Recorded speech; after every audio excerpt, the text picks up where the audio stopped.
అందరికీ నమస్తే అండి. రాబోయే ఎన్నికల్లో నారా లోకేష్ గారి రోల్ ఏంటి? అసలు లోకేష్ గారు ఏమైనా పదవి తీసుకుంటారా? ప్రభుత్వం ఏర్పాటయ్యాక ప్రభుత్వంలో మంత్రిగా ఉంటారా? లేదా పార్టీ బాధ్యతలు పూర్తిగా తను తీసుకుంటారా? లేదా ఇంకా ఏమైనా స్పెషల్ ప్లానింగ్ ఉందా? నారా లోకేష్ గారి ఆలోచన ఏంటి అనేది చాలామందిలో ఉంది టీడీపీ వర్గాలు. సో లోకేష్ గారు ఒక పకడ్బందీ ప్రణాళికతో ఉన్నారు. తెలుగుదేశం పార్టీలో లోకేష్ గారు ఒక సెపరేట్ టీంని సెట్ చేసుకుంటున్నారు.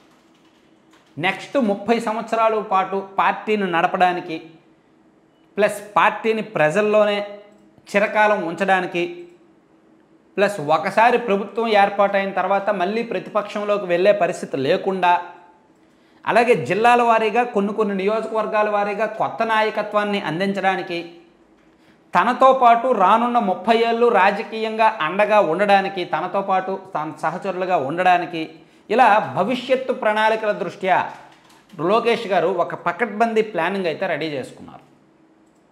సో ఇప్పుడు చంద్రబాబు నాయుడు గారు పదే అంటారు, వచ్చే ఎన్నికల్లో 40% సీట్లు యువతకి ఇస్తాము అని అంటున్నారు.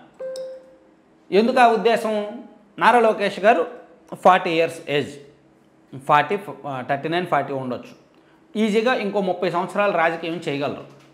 సో ఇప్పుడు అదే ఏజ్ ఉన్న వాళ్ళకి సీట్లు ఇస్తే వాళ్ళు కూడా లోకేష్ గారితో పాటు సుదీర్ఘ రాజకీయంగా ఉంటారు. సో ఇప్పుడు రాజకీయాల్లోకి వస్తున్న యువత కూడా ఫ్రెష్ ఆలోచనలతో వస్తున్నారు. ఆ కన్నింగ్ మెంటాలిటీ, క్రిమినల్ మెంటాలిటీ, పార్టీలు మారే బుద్ధి, కులాలు ఇవేమీ పట్టించుకోవట్లేదు. సో అందుకే కొత్త వాళ్ళని రాజకీయాల్లో ఎంకరేజ్ చేయాలనే ఆలోచనతో ఉన్నారు. చంద్రబాబు నాయుడు గారిని చూడండి. చంద్రబాబు గారితో పాటు ఆయన సమకాలీకులు ఇప్పటికీ ఆయనతో పాటు ఉన్నారు. అశోక్ గజపతిరాజు గారు కానీ, యనమల రామకృష్ణుడు గారు కానీ, తర్వాత అచ్చెన్నాయుడు గారు కానీ, అలాగే అయ్యన్న పాత్రుడు కావచ్చు, కళా వెంకటరావు గారు కానీ, ఇలా చాలామంది నాయకులు ఉన్నారు చంద్రబాబు గారితో పాటు సమకాలీకులు. ఆయనతో పాటు గత 40 ఏళ్ళుగా పార్టీలో నడుస్తున్న వాళ్ళు. అలాగే లోకేష్ గారికి కూడా నెక్స్ట్ 30 సంవత్సరాలు ఆయనతో పాటు పార్టీలో నడిచేలాగా, ఆయనతో పాటు ప్రభుత్వంలో కానీ ప్రతిపక్షంలో కానీ ఉండేలాగా ఒక టీంని అయితే సెట్ చేసుకుంటున్నారు. దాంతోపాటు కొన్ని నియోజకవర్గాల మీద లోకేష్ గారు ఫోకస్ పెట్టారు. గన్నవరం, గుడివాడ, మాచర్ల, పొంగనూరు, ఇలా రాష్ట్ర వ్యాప్తంగా ఒక 30 నియోజకవర్గాలు ఉన్నాయి. తెలుగుదేశం పార్టీ ఖచ్చితంగా గెలవాల్సిన నియోజకవర్గాలు. టీడీపీ గవర్నమెంట్ ఏర్పాటైనా ఈ నియోజకవర్గాల్లో టీడీపీ ఓడిపోతే ఆ గెలుపుకి సార్థకత లేదు. సో ఆ విషయం చంద్రబాబు గారికి తెలుసు, లోకేష్ గారికి తెలుసు. సో అందుకే లోకేష్ గారంట, నాకున్న సోర్సుల ప్రకారం నెక్స్ట్ టీడీపీ గవర్నమెంట్ వచ్చినా ఆయన మంత్రి పదవి తీసుకోరు. ఈ వీడియో సేవ్ చేసి పెట్టుకోవచ్చు. ఆయన మొదట్లో అయితే మంత్రి పదవి తీసుకోరు, ప్రభుత్వంలో చేరరు. మేబీ ఒక 2 సంవత్సరాలు, 2.5 సంవత్సరాల తర్వాత ప్రభుత్వంలో ఆయన చేరొచ్చు, మంత్రి పదవి తీసుకోవచ్చు. కానీ TDP government, TDP plus Janasena government form చేసిన తర్వాత నారా లోకేష్ గారు అయితే ప్రభుత్వంలో రారు, ఏ పదవిలోకి రారు.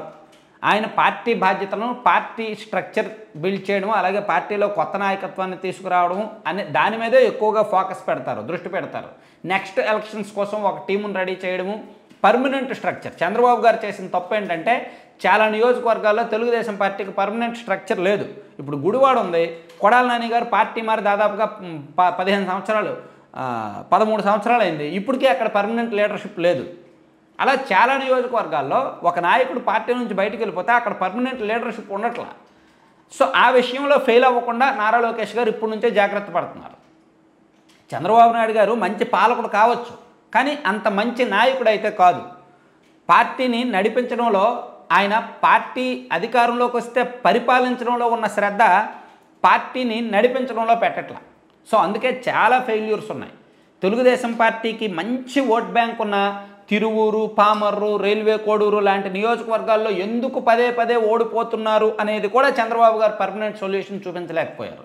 సో అలా నేను చెప్పుకుంటే బోల్డ్ ఉంటాయి ఫెయిల్యూర్స్, మళ్ళీ చాలామందికి కోపం వస్తుంది, నాకెందుకు కానీ. సో అందుకే నారా లోకేష్ గారు మళ్ళీ అటువంటి లోపాలు లేకుండా కొంచెం జాగ్రత్తగా వెళ్ళేలాగా ఒక 30-40 నియోజకవర్గాల్లో అయితే ఒక పర్మనెంట్ స్ట్రక్చర్ అయితే ఏర్పాటు చేస్తున్నారన్నమాట. Thank you.